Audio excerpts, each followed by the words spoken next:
Thanks for joining us online. We're about to start in less than 2 minutes. As you can see, the first part of a 4-part mini-series on the exciting topic of serosurveys. We're doing this with the International Vaccine Access Center from Johns Hopkins Bloomberg School of Public Health. And we'll see you in just under 2 minutes. If you have already questions and comments, go ahead and type them in. We'll see them right away, and we'll share them with our panel today. See you soon.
Warm welcome to you from Geneva, Switzerland. I'm Rida Sadki from the Geneva Learning Foundation today with Charlotte Mbou and our guests. We're going to be discussing the topic of serosurveys, the first of a 4-part mini-series. How are you doing, Charlotte?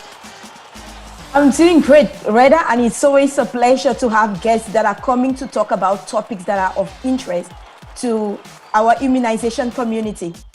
Wonderful. So we've already got some comments. Kiyu Omers F from LinkedIn says, good initiative. Thank you, Kiyu. I hope you have some good questions for us. We'll be doing the Q&A first and then moving on to the questions. Dr. Subhadip says, great to be a part of this. And indeed it is. Thank you, Subhadip, for joining us. Imam Wada Bello says, nice joining you from Kano, Nigeria. And then Iyad Abdelgadir also sends his greetings.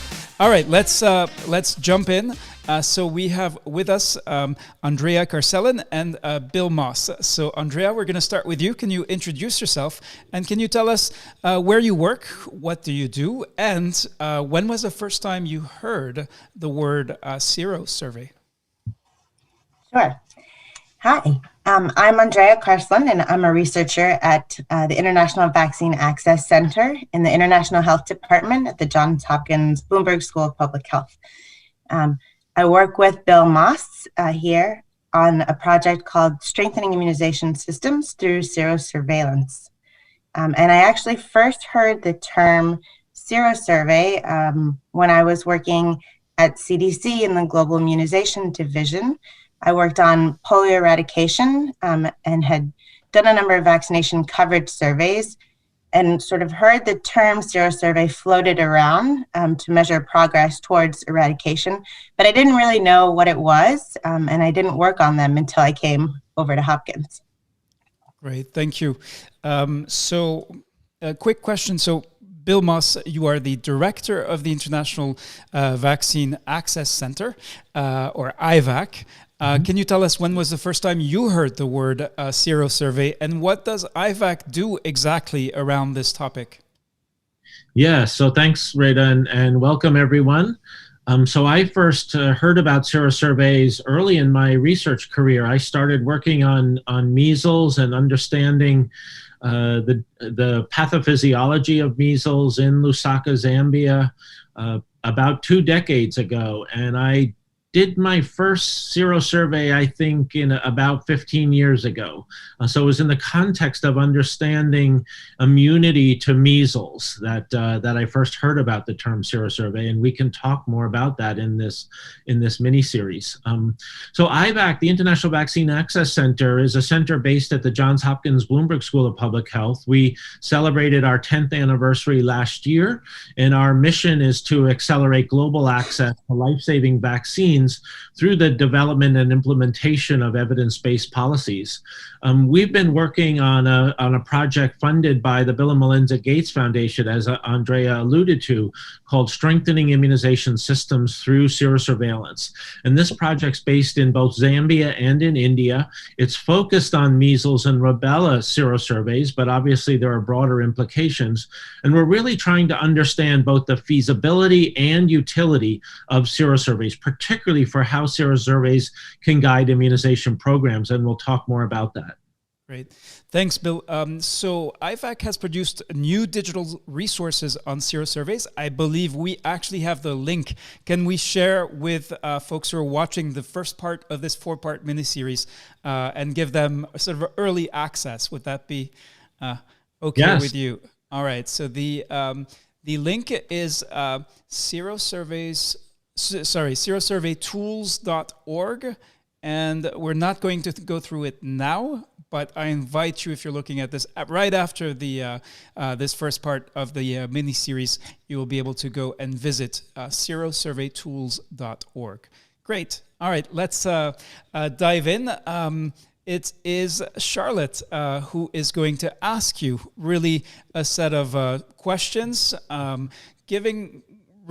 looking at one aspect of serosurveys and digging in to really the essential questions, and then we'll turn to the folks on Facebook, LinkedIn. Facebook, LinkedIn, Twitter, and YouTube, who are following, and we have viewers joining from all over the world. So Charlotte, over to you.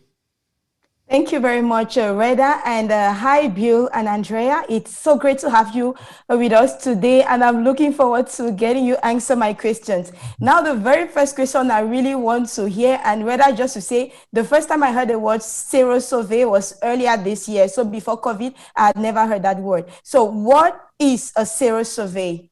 Bill or Andrea? Sure, I can answer that one. Serosurveys are studies that test bodily fluids, usually blood, hence the sero part, but it can also use things like oral fluid to estimate what proportion of the population has been exposed to a pathogen. So as you mentioned, now there are a lot of serosurveys underway, for example, for SARS-CoV-2, to look at what percentage of the population has been exposed. And that could be exposure due to either vaccination or natural infection. Okay, and why is it useful? What are the uses of serosurveys? Why should they be conducted? Sure. They're useful because they can help to estimate, as I mentioned, sort of what proportion of the population has been exposed. But conversely, that can also tell you how many people might remain susceptible to that pathogen. They can be particularly useful for detecting things that are asymptomatic infections, as again is the case for SARS-CoV-2.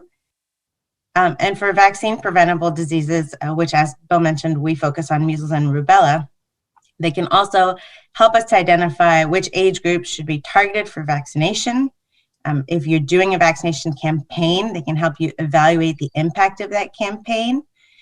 You could monitor the duration of immunity, see if you need a booster dose kind of later on based on how the population ages, and help monitor progress towards elimination.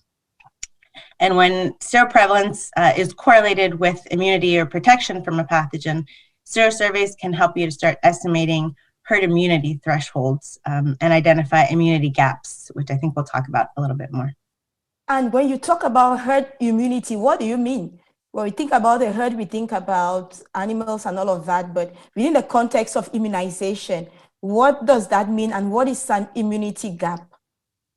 Yeah. Maybe Andrea, I'll take Yeah. that if that's okay. Go ahead. Yes, please, We've, Bill. we've been talking about herd immunity a lot, obviously, with the COVID-19 pandemic, and so a lot of people have become familiar with this term. But I think you're right, Charlotte. Maybe a lot of people don't understand exactly what it means. It actually has its origins in veterinary medicine, and that's why the term herd immunity is used.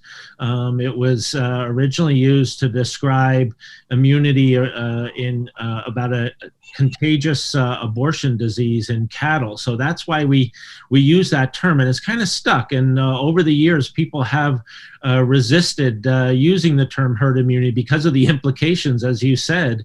And some people talk about community immunity or community protection. But basically what it is, conceptually, it is when enough people in a population are immune, it just makes it very unlikely that an infectious individual will come into contact with a susceptible individual and you'll get transmission. And so that's the idea that when a certain proportion is immune, basically the infection will die out or the outbreak will die out. And that's why it's such an important concept, particularly for vaccine preventable diseases, where we try to build up this quote herd immunity through vaccination. So, Bill, can you give a few examples of some vaccine preventable diseases that could actually be prevented through herd immunity? Yes. So there are many, but I think the classic examples are measles probably and rubella. So the way we think about it, there's a very simple, we think about it in terms of what's called the reproductive number, which is the average number of infected of cases that will develop with a single infectious individual. And it's a measure of contagiousness. And using that number, that estimate of the basic reproductive number, we can estimate, get a rough guide on what the herd immunity threshold is. So what that means is that the more contagious a pathogen is, the higher the level of herd immunity that's required in order to interrupt transmission. So take measles virus, which is one of the most contagious viruses we know. That has a reproductive number of on the order of 12 to 18, meaning in a completely susceptible population, a single infectious individual could infect up to 12 to 18 other people. Based on that number, we estimate that the herd immunity threshold for measles is between 93 and 95%. That's very high, and that's really why measles elimination and eradication are so challenging. Now, for SARS coronavirus 2, the estimated basic reproductive number is on the order of 2 to 3. So then maybe the herd immunity threshold's on the order of 50 to 66%, basically. Now, there are a lot of simplifying assumptions in that little formula that I use to calculate herd immunity threshold, but that gives us a rough idea, at least of the relative differences, let's say, between measles and SARS coronavirus 2 in terms of herd immunity. Thank you very much, Bill. I may want to turn to Andrea, just in line with what you just said. Is it possible, can immunity gaps be identified using vaccination coverage surveillance or vaccination coverage data surveillance? And why do we really need serosurveys? If we can just look at the coverage and say if coverage is not up to 90%, then it means there is an immunity gap. Why do we really need serosurveys to do that? Sure. So like you said, you can use that vaccination coverage to start to estimate what proportion of people might be vaccinated. But when you give a vaccine, that doesn't necessarily cause an immune response in all children or adults. But for that reason, you might still have part of the population that even though they've been vaccinated, they're not actually immune yet. And so you won't see that gap if you're looking just at vaccination coverage. Versus if you're doing a serosurvey, it's a more direct measurement of population immunity, and you'll be able to catch who is actually still remaining susceptible in your population. Similarly, if you use surveillance data, you are capturing obviously who has been infected, but we know that often surveillance data underestimates the true number of cases because those are only the ones that are actually being reported to the surveillance system. So you wouldn't be able to catch all of the population that still remains susceptible. So because of those two things, serosurveys are a better measurement, and you're able to capture the people who have been protected either through vaccination or through natural infection. So it really gives you a clearer picture of your population immunity.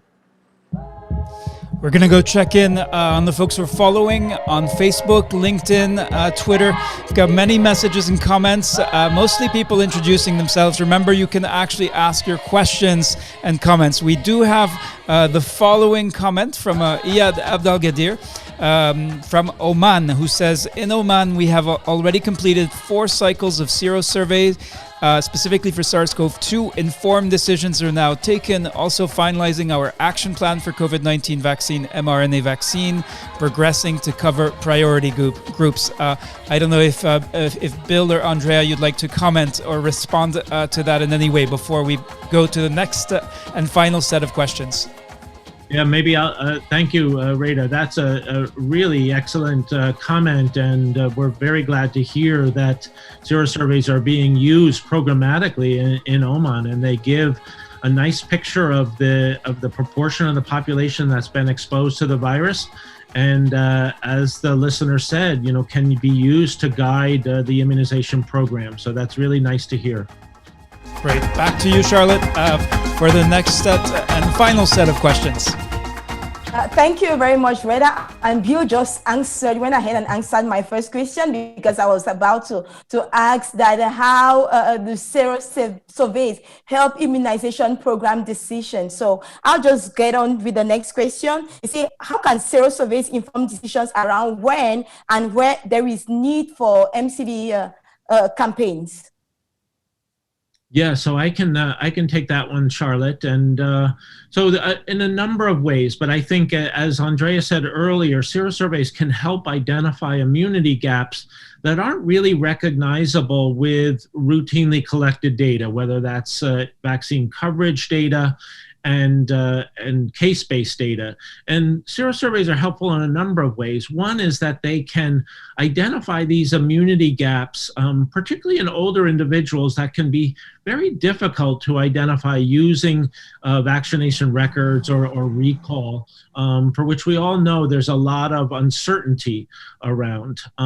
It can also identify immunity gaps potentially that may even have been filled by natural infection that wouldn't be captured through routine immunization records. And so it can help, I'll say in short, Charlotte, it can help identify age-specific immunity gaps. It can help identify geographic areas where there are immunity gaps and where the vaccination coverage data may be poor. And it can also be used to identify immunity gaps in specific subpopulations. Let's say, for example, in HIV-infected individuals that might otherwise go unrecognized. Thank you very much, Bill, for answering that question. Now, Reda, I don't know, I'm sure your eyes are on our platforms looking out for questions, because I have one last question I'll start with Andrea. It has to do with SARS-CoV-2, because you said earlier that with SARS-CoV-2 and the COVID-19 pandemic, there's a lot of serosurveys that have been going on here and there. So my question is, how can data from SARS-CoV-2 help be used to inform the pandemic response and maybe the rollout of a COVID-19 vaccine? And this is specifically data from SARS-CoV-2 serosurveys, of course. Yes, definitely, Reda. Yeah, so I think the listener from Oman started to talk about this. I think serosurveys can be really useful for SARS-CoV-2 to help us identify really the true extent of the outbreak, to look at the geographic distribution, and maybe identify hotspots or particular groups that have been hit hard by the SARS-CoV-2 outbreaks. They could also give us better surveillance data to get a better understanding of how many cases there have really been because of underreporting in setting up the surveillance systems and because not everyone gets tested. And I think Bill alluded earlier to what we think the herd immunity threshold might be for SARS-CoV-2. So a serosurvey can help us monitor progress towards that herd immunity threshold, particularly, as you mentioned, as the vaccine rollout happens. We'll want to continue to monitor and track because now the surveillance data will only tell you who's infected and the vaccination data will only tell you who has been vaccinated. But to get the full picture of who is immune, the serosurvey can help track that a little bit better. I don't know, Bill, if you have anything to add. Yeah, no, I think, Andrea, that captures a lot of it. We know, particularly with SARS coronavirus 2, that there's a lot of asymptomatic infection. So as Andrea said, it really gives a much truer picture of the extent of the outbreak in a particular community, more so than reported case data. And that's really important for understanding, for example, the infection mortality rate. What proportion of individuals who are actually infected die? You really need that denominator data. And then, as Andrea said, as vaccines are rolled out, we can track that progress toward herd immunity. Although I'll say that's going to be quite some time from now, because it's going to be a long time before we have enough vaccine doses to really reach the global population. Okay, thank you, Bill and Andrea. So if I got you right, it means information from SARS-CoV serosurveys can also help to prioritize which communities or which age groups should receive the vaccines first. If I could use layman's language, is that it? Well, I think, Charlotte, at least what we're seeing in the United States is that the priority groups are healthcare workers and residents of long-term care facilities. And, each country will have to make their own decision as to what are the priority groups when they have limited number of doses. And it may be that serosurveys may not inform that early decision, but I think it'll be more important going forward as more vaccine doses become available. And it certainly helps tell individual countries and EPI programs where the outbreak has been most severe within their country. Thank you very much, Bill. Reda, any questions from our viewers this afternoon? All right, thank you, Charlotte and Bill and Andrea. We've got a comment from India and then a question. And I think if we're over time, but it'd be good to unpack that question. So first of all, Subhadeep says, in India, we're planning for a third round of serosurvey by ICMR. I'm going to ask you, can you clarify what is ICMR and how it fits in? Andrea or Bill, quickly. Yes, so ICMR is the Indian Council of Medical Research. It's really the government medical research arm and a fantastic organization. We at IVAC work very closely with ICMR on our serosurveys in India, and their institution, the National Institutes of Epidemiology, has really led these first two rounds of serosurveys for SARS-CoV-2 in India.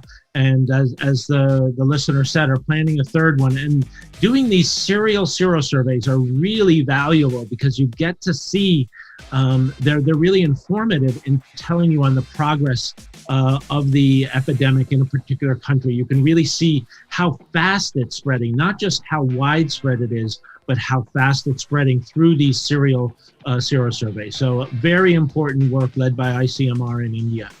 Great, thank you, Bill.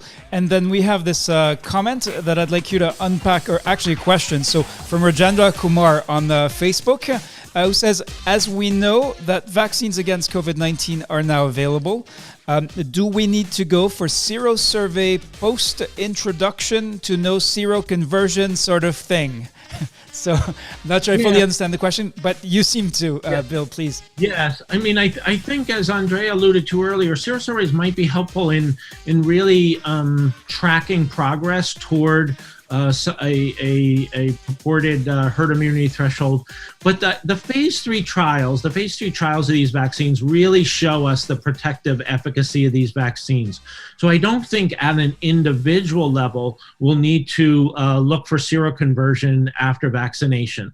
Hopefully we'll know from the phase 3 trials whether or not, what proportion of individuals really respond to this vaccine. So I don't see that being done to monitor individuals' responses to the vaccines. Great, thank you, Bill. As we're getting close to wrapping up, I just want to point everyone to the special event that you can watch at any time on the website learning.foundation. Want to remind you also that this is only part 1 of 4. So every day at this time, you'll be able to tune in on LinkedIn, YouTube, Twitter, Facebook, whatever is your preferred platform, and hear more reliable information about serosurveys. We do have, however, more comments and questions flowing in. I suggest we'll also be looking at any questions we didn't get to and sharing them with the IVAC team so that they can answer them tomorrow. I'd like to take one last question. Mercy Onu Peters, who says from Facebook, how can serosurveys help you to detect who has taken COVID vaccine?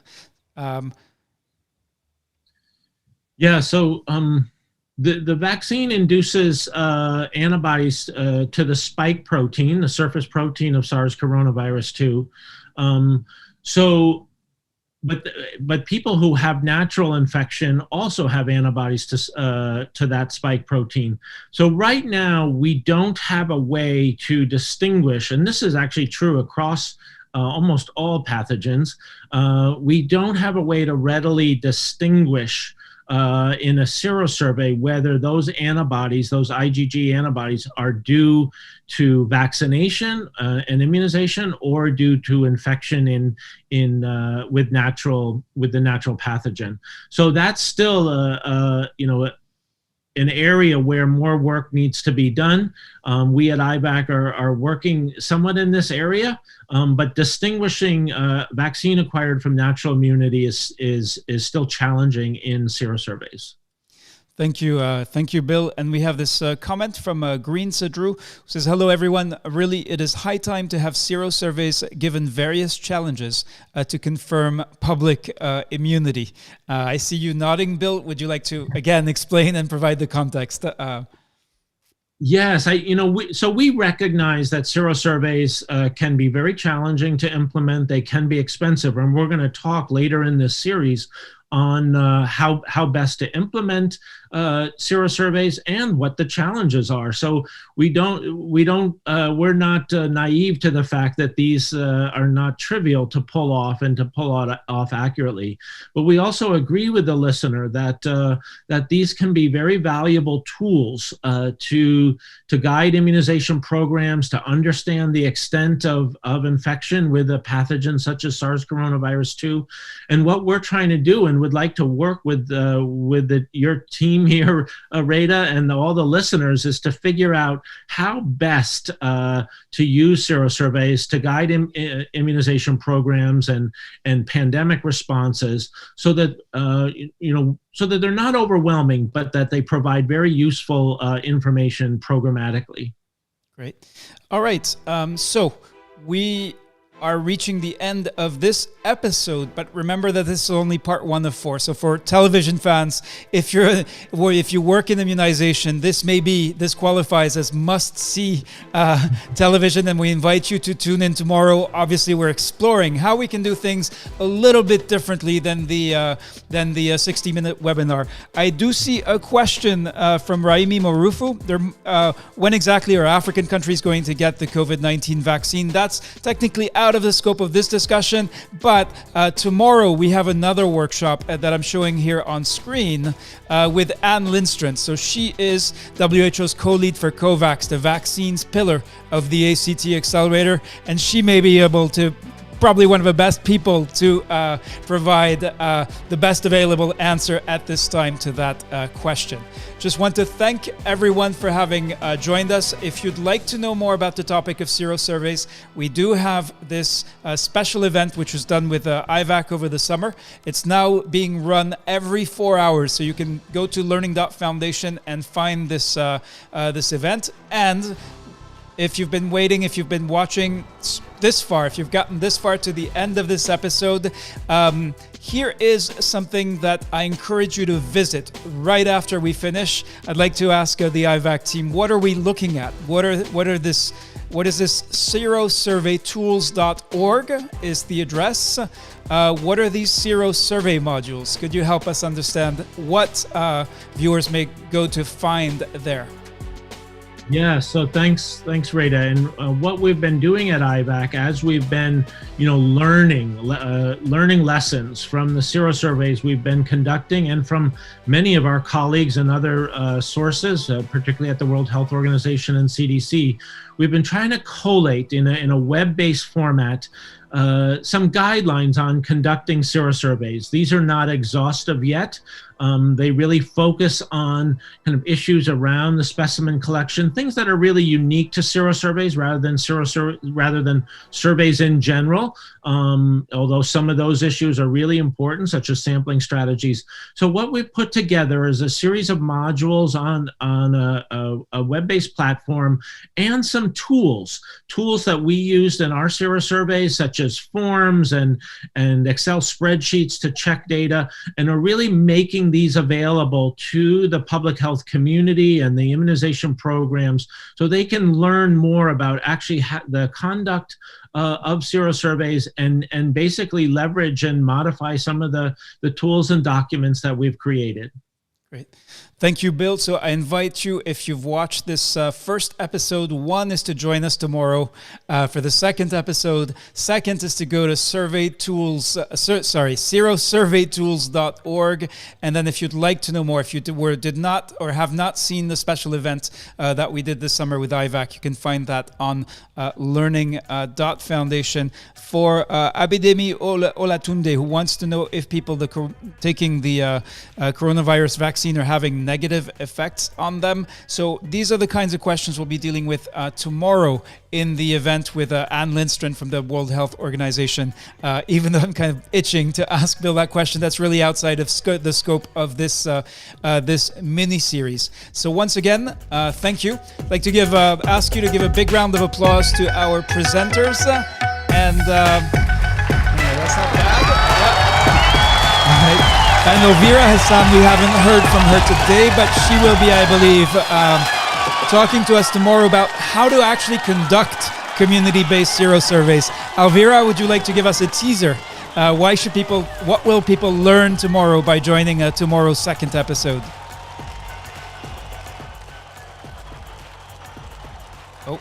All right, it was not planned that we would ask Elvira. I'm not able to hear her, but you'll find out. You'll have to join tomorrow to find out. Great. Let's have more applause together with the music. I see applause in the comments. Thank you, Edmond Osei Kwaye, Abdul Wajid Kandaudzi, Abidemi Olatunde. Hope you'll be attending the workshop tomorrow, and Amel El Taher. Many of you are regulars on these live streams that we do across the different platforms. Thank you for joining us. Thank you for your trust, and look forward to seeing you tomorrow for episode 2.